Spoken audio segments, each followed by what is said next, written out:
Chris, you preached recently about sexual intimacy and what the Bible has to say about that. And you mentioned how our culture in so many ways disciples us towards a worldly perspective of that.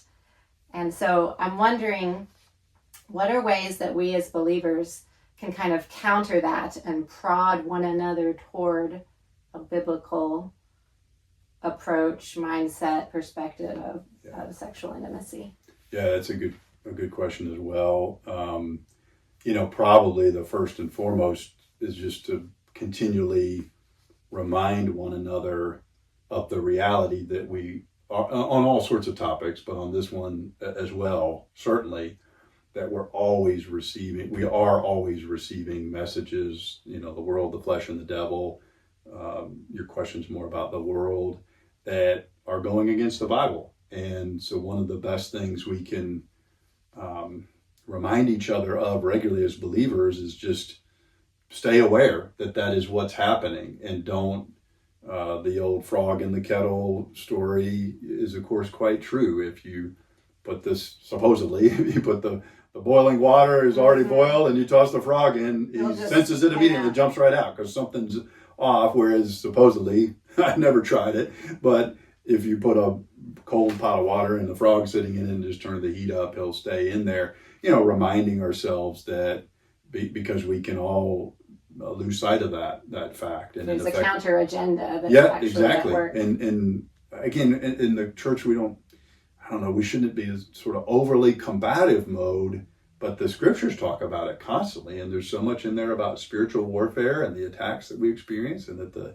evil one, wants to steal, kill, and destroy. So just reminding each other of that, because it's such a high volume message from our culture.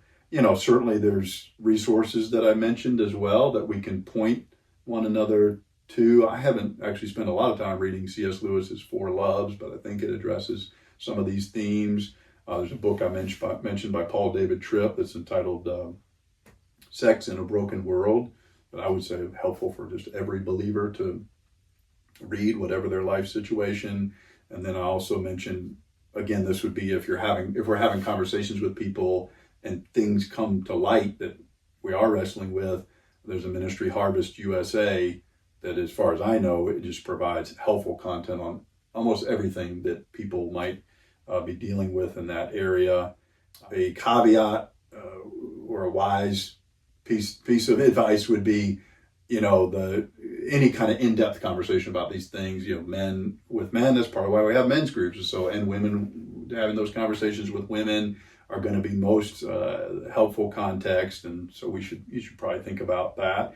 And then the other thing I thought about was, I guess that's implied, but maybe doesn't always happen, is for a spouse, husband and wife, to be sure that they're having conversations about that aspect of their relationship too, because they're fellow believers, right? They're first and foremost believers before God who've been united in marriage. But your question was, how can we help one another in the church?